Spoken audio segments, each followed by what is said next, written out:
You'd like to organise a party political intifada here. Now, all of these left-wing lies about Hungary, I think, is pure political propaganda. You're parliamentary members of parliament, and if you want to do that, then you can do so. But I was quite surprised at what I heard from the President of the Commission, because there are undoubtedly differences of opinion between Hungary and the European Commission. That's clear. And I deliberately didn't raise these,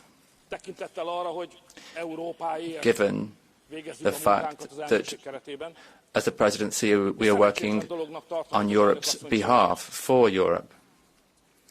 And I don't think it's right to talk about these differences of opinion when we're here discussing the Hungarian presidency. That's not right.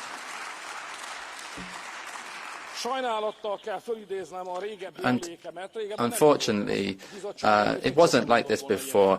A former president of the Commission would never have said that. That never would have happened before. In the past, as the treaty says, the Commission is the guardian of the treaties. It was a neutral body, and its job was to be the guardian of these treaties. It was to put political debates to one side and deal with differences in a legal manner. But this is now changed, and rather than being a guardian of the treaties, it's a political body, a political weapon that you want to attack patriots in Europe and people in the Patriots for Europe party group. Now, I intentionally left out Hungary from my presentation, but if you want to speak about it, I'll talk about it.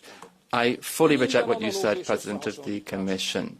Any comparison with what freedom fighters did in 1956 was a mistake, and it has nothing to do with what happened in 1956, what's going on in Ukraine now. It's a complete mistake to make a comparison between those two things. On behalf of... And I reject any comparison with the freedom fighters from 1956. But I would like to say something which is common in English, but I can see it's not accepted here. The English press says if you want to win, you need to be courageous enough to recognise that you may lose, because we are facing loss on the Ukrainian front. But the reality is, thanks to the President of the Commission as well, the European Union has a mistaken policy when it comes to this war. If we want to win, then we need to change this losing strategy that we are currently implementing. It was a poorly planned and poorly implemented strategy. If we continue on that route, we're going to lose. If we don't want Ukraine to lose, then we need to change strategy. And I think that you should consider that. In every war, there needs to be diplomatic work, we need to have communication, direct and indirect contacts. If we don't do that, then we will go even deeper into war, and the situation will be even more desperate. More and more people will die. Hundreds of thousands of people have died. Thousands of people are dying while we're talking here now. And with this strategy, we won't find any solution in the battlefield. So I think we need to stand up for peace. We need to focus on a ceasefire and create a different strategy, because otherwise we will all lose. I don't think it's fair for the President of the Commission to accuse Hungary that we just allowed people smugglers. No, that's not true. It arrests people smugglers, and after a period of time they are expelled from the country. And if they return, they have to stay in prison twice as long. We have saved Europe from more than 2,000 people smugglers. We should be recognised for that rather than criticised.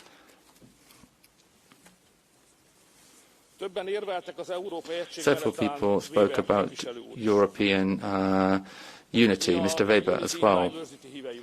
We believe in unity and diversity. We are never going to accept that European unity means that you tell us what to do and that we should keep quiet if we don't like something. That's not what European unity is. The people have to just keep quiet if they do not agree with the majority or with the Commission.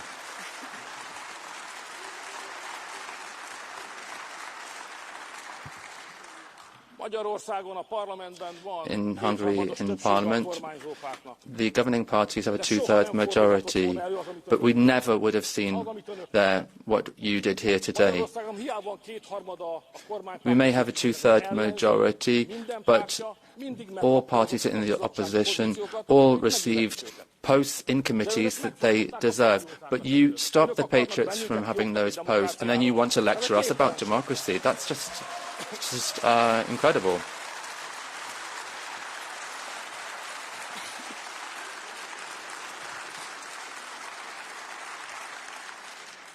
Mr. Weber said that nobody talks to us. Well, that's an insult to those people who have spoken to us. In preparing the presidency, I saw the German Chancellor, I saw the French President in France, and I went to Rome as well. Are these nobody? And it's unfortunate that the leader of the EPP is not telling the truth. He says that the Hungarian governing party did not win the European elections in Hungary. We got 45%. You got 30% in Germany, so who won?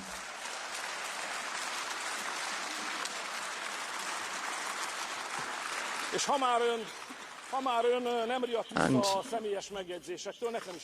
you made personal comments, so I'd like to make some. Anger is not good. We know what the conflict is between us. In 2018, this is one of the key reasons why you couldn't be head of the Commission. I supported you, and I promised that I would support you. But then you said that you do not want to become president of the Commission with the votes from Hungarians, and you didn't become the president, and that's why you're angry with me. You want to be sitting there where Mr. von der Leyen is sitting, and because of me you're not able to be there, and you're angry with me. But I can't do anything about that.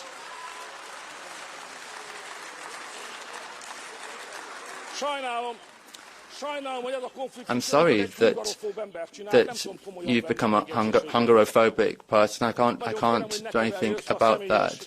And please do not focus on personal insults rather than on a debate about European issues. Now,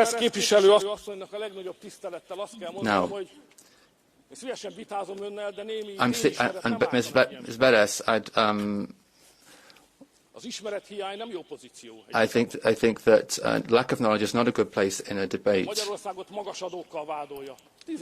Apparently, we have high taxes in Hungary. We have a 15% flat rate income tax. And we have the economic growth in Hungary is twice that of the average in the EU. And then you talk about the bad figures in Hungary. Are the facts not important to you? And I can see that the member from France, from Renew, does not like the Hungarian constitutional system. You have to accept that we have the right to our own constitution. You say that we discriminate against certain groups based on their lifestyle. That's not the case. The Hungarian constitution allows everybody the right to the way they live their life. And you may not like that, but that's how it will stay. Our constitution will defend families. The Hungarian constitution protects marriage, children, and in our constitution it says that marriage is between a man and a woman, and it also says that that father is a man and mother is a woman. You cannot debate me on that. Now, the accusations on corruption, I have to reject those. Now, we could go in this debate where we exchange personal remarks, because I think this body has some expertise when it comes to corruption.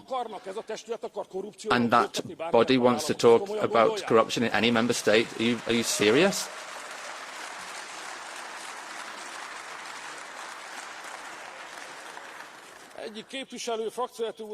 One of the group leaders said huge numbers of people are leaving Hungary. That's simply not true. There is many people living, Hungarians working abroad as Austrians, proportionately. That's a false perception, and it's propaganda. Now, on EU money, I would just like to say that we all know that the money, EU support, comes to Hungary, 80% of that goes back to you. 80% is into the pockets of your companies. And then you want to criticize us because we accept EU funding. Is that logical? And the representatives from the left, well, you're saying that we are against trade unions. Why? No, we come to agreements with trade unions. We have recently agreed on a multi-annual wage increase program, and hopefully we will also come to more such agreements in the coming years. I didn't bring the word Nazi into this debate. You did. Anti-fascist was mentioned. But a German citizen who came to Hungary and in the street attacked people walking in that street and caused significant injuries because he didn't like how those people looked. That is what Nazism is. You can't attack people in the streets in Hungary for those reasons, and then you come to the European Parliament, say, please allow someone out of prison because they attacked people on the streets and assaulted people. And I don't think you can ask me to allow people who've committed crimes out of Hungarian prisons. The President of the Commission talked about how many Russian people are working in Hungary. I think this is a case of hypocrisy. In Hungary, there are 3,000 working. We gave out 3,000 permits last year. Altogether, there are 7,000 working. Ms. von der Leyen is from Germany. What about Germany? What's the situation like there? There are 300,000 working in Germany. And they're from Russia. And then you accuse me? Ms. Perez, in Spain, there are 100,000 Russians working in Hungary, and then you make an accusation against me. In France, 60,000 Russians working there, and then you criticize Hungary, where we have 7,000. Is that fair?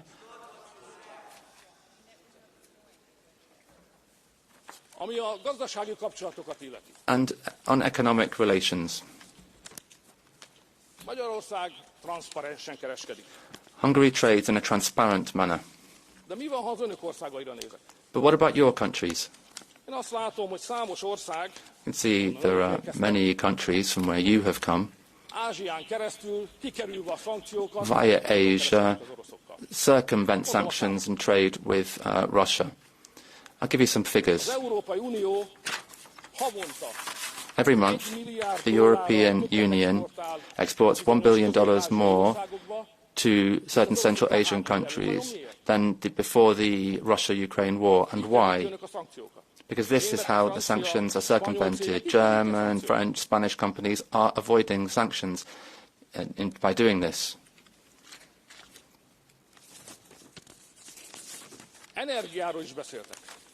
You also mentioned energy. Western countries, you, since the outbreak of the war,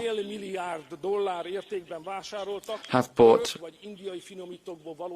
Turkish and Indian, from Indian refineries, oil to the tune of 8.5 billion euros. 8.5 billion euros. This is hypocrisy. In 2023, you Western countries bought 44% more crude oil from Russia than before.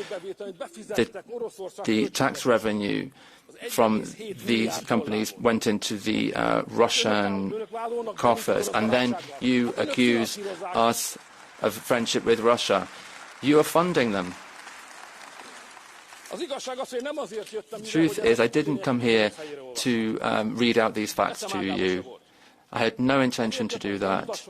I came here to present the programme of the Hungarian presidency, and I would have liked to have said that there are problems. I would have liked to have said to the group leaders that there is competitiveness problems, migration is a problem, we need to change, and the Hungarian presidency has some ideas, and we'd like the Parliament to support us in that. That's why I came here today. But then you have decided to turn it into a party political clash, and I think that's very unfortunate. If you attack us, I will defend my country. Thank you.